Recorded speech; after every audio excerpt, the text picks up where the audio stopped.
Les grandes civilisations du passé ont posé les fondations de notre monde moderne. Nul n'ignore que les Égyptiens, les Grecs et les Romains étaient de remarquables ingénieurs et de brillants inventeurs. Mais la plupart des livres d'histoire passent sous silence toute une période au cours de laquelle un certain nombre de grands esprits ont véritablement révolutionné le domaine de la connaissance scientifique et technique. Une période considérée comme l'âge d'or du progrès technologique en Orient.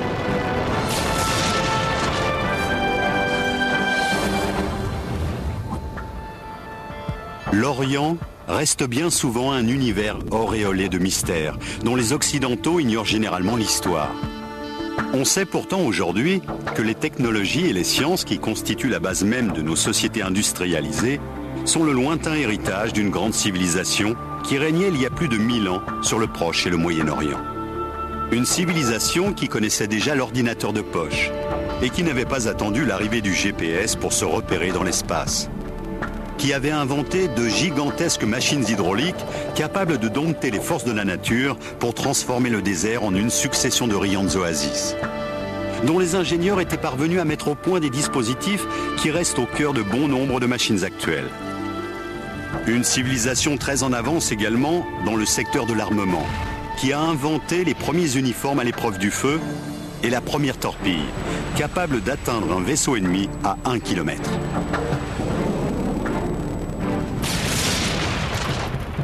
L'effondrement de l'Empire romain marque un grand tournant pour la civilisation occidentale. Tandis que l'Europe s'enfonce dans une longue éclipse, oubliant une bonne partie de l'acquis des grandes civilisations de l'Antiquité, le monde oriental, lui, s'épanouit. Comblant le vide laissé par la disparition des grandes civilisations antiques, les mathématiques, la médecine, la littérature et la physique connaissent au Moyen-Orient un essor remarquable. L'évolution qu'a connue la société pendant les 500 ans, qui du 8e au 13e siècle constitue l'âge d'or de la culture islamique, nous oblige aujourd'hui à revoir l'idée que nous nous faisons de l'histoire ancienne. Un grand nombre de savants, d'ingénieurs et d'artisans de l'époque étaient au sommet de leur art. C'était une époque de grande créativité. Tandis que l'islam, parti de la péninsule arabique, se propage en Inde, en Afrique du Nord et jusqu'en Espagne, les hommes de science musulmans accumulent une somme de connaissances telles que l'humanité n'en a jamais connue. Pendant 5 siècles, le monde musulman va être le centre du savoir et de la culture. L'Europe n'aurait jamais pu avoir le développement qu'elle a connu par la suite sans l'apport de cette culture. Pendant toute cette période qui a duré de l'an 700 environ à l'an 1600, voire au-delà, il y a une sorte de soif de connaissance permanente. Dès la fin du 8e siècle, apparaît une école qui restera longtemps à l'avant-garde du progrès technique et scientifique. Connue sous le nom de Maison de la Sagesse, c'est un peu l'équivalent de la Sorbonne ou de Polytechnique. Elle attire des intellectuels venus de l'ensemble du monde musulman.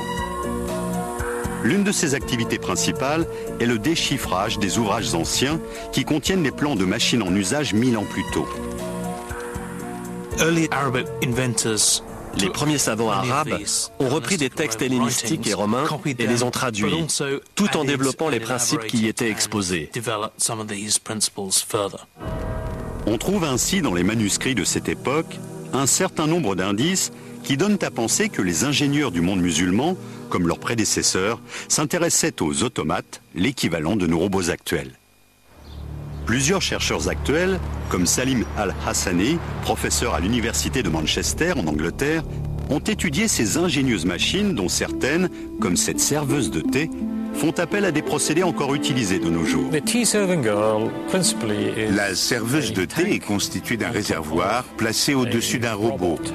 Ce réservoir est percé d'un trou par lequel l'eau ou le thé peut s'écouler. Ce système permet de contrôler le débit de la machine, ce qui devait beaucoup étonner et amuser l'assistance. Le réservoir est rempli d'eau ou de thé qui tombe ensuite goutte à goutte dans un récipient à un rythme constant. Lorsque le liquide atteint un certain niveau, au bout de 7 minutes et demie exactement, il s'écoule dans le verre que la serveuse tient à la main. Le poids du verre plein déclenche un mécanisme qui fait descendre la figurine. Une porte s'ouvre et la serveuse propose le verre à l'invité ébahi. Ce genre de machine devait augmenter encore l'admiration et le respect dont jouissaient les savants de l'époque.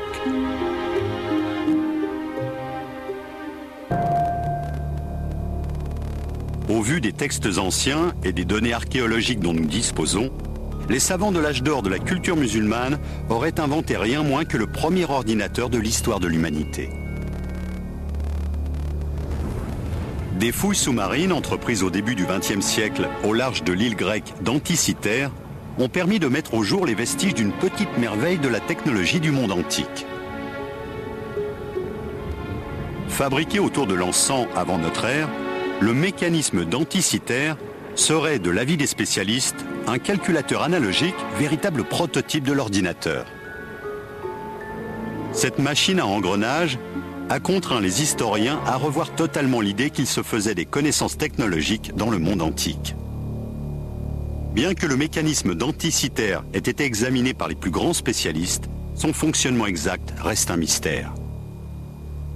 Heureusement, certains ouvrages arabes du Moyen-Âge contiennent des indices qui permettent de formuler des hypothèses. On a ainsi retrouvé dans un manuscrit du Xe siècle, attribué à un astronome du nom d'Al-Biruni, le croquis d'un calendrier à engrenages. La machine d'Al-Biruni permettait, grâce à un système très élaboré, de suivre les mouvements des astres du système solaire. Composé de 8 roues dentées en bronze, ce mécanisme est en soi une véritable prouesse technologique. Tous les cadrans étaient réglés sur la bonne position astrologique avant la mise en service de la machine.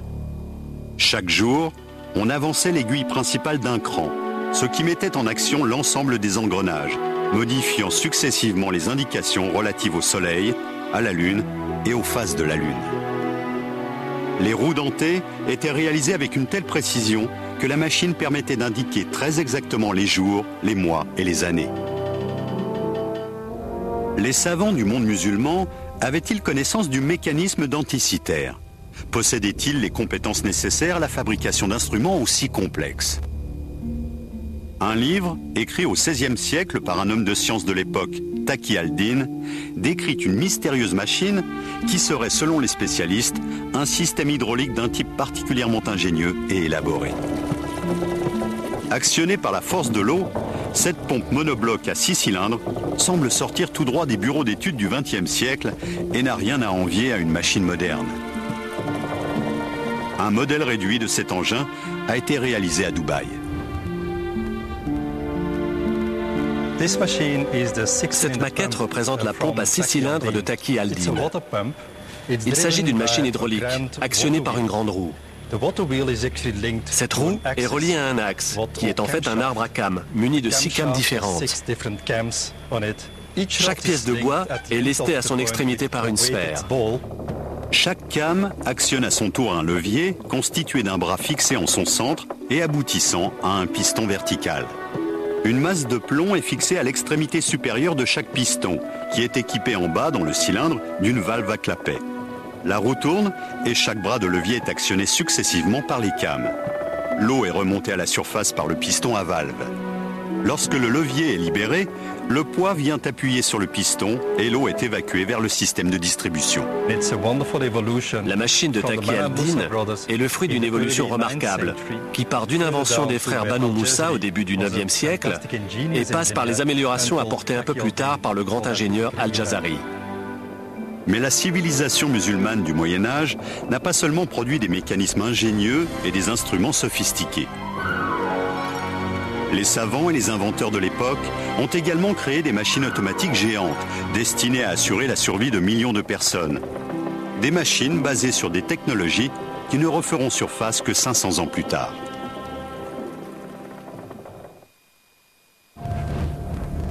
Au XIIIe siècle, les hommes de science du Proche et du Moyen-Orient étaient à la pointe du progrès technologique de l'époque.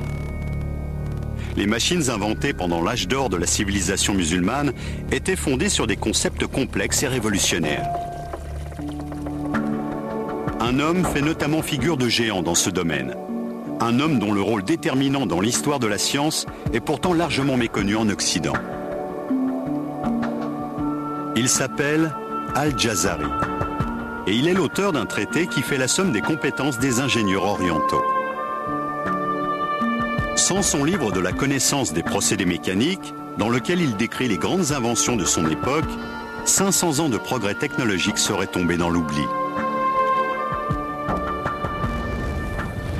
Une précieuse copie du manuscrit d'Al-Jazari est conservée au célèbre musée de Topkapi à Istanbul. Écrit en 1206, cet ouvrage contient les plans de nombreux dispositifs qui sont aujourd'hui encore à la base de l'ingénierie moderne. Al-Jazari était originaire du nord de l'Irak. C'était un ingénieur extrêmement doué qui a vécu à la charnière du XIIe et du XIIIe siècle. Al-Jazari habitait l'une des régions les plus chaudes de la planète. Il était donc particulièrement sensible au problème de l'approvisionnement en eau. Il s'est tout naturellement consacré à la mise au point d'une série de machines extraordinaires dont le but était de faciliter la vie des hommes et des femmes qui peuplaient ces contrées souvent arides. On trouve ainsi, parmi ses inventions les plus remarquables, plusieurs systèmes destinés à remonter l'eau des profondeurs de la Terre. Le plus étonnant, c'est que bon nombre de ces machines fonctionnaient déjà sur les principes que ceux qu'on applique actuellement. Il est parti des techniques traditionnellement utilisées pour puiser l'eau et il a cherché à les améliorer. Jusqu'alors, la plupart des systèmes de pompe, comme le Shadouf, fonctionnaient grâce à la force de l'homme ou de l'animal. Le génie d'Al-Jazari a consisté à remplacer cette force par des mécanismes entièrement automatiques, utilisant l'eau comme source d'énergie. L'une de ses inventions les plus singulières est connue sous le nom de système de pompage numéro 3. On a longtemps cru que cette machine compliquée n'avait jamais existé, qu'il s'agissait uniquement d'une idée sortie de l'imagination du grand homme. Mais une récente découverte tend à prouver le contraire. On a en effet retrouvé à Damas, en Syrie, les vestiges d'une roue à eau qui fonctionnait manifestement selon les principes définis dans le manuscrit d'Al-Jazari. Al-Jazari était un constructeur extrêmement doué. Il ne se contentait pas de décrire des machines, il les construisait vraiment. Réalisée au XIIIe siècle, cette machine hydraulique a fonctionné pendant plus de 700 ans. Une belle preuve de la qualité de sa conception. Elle a notamment servi à alimenter en eau un hôpital du quartier jusque dans les années 1970.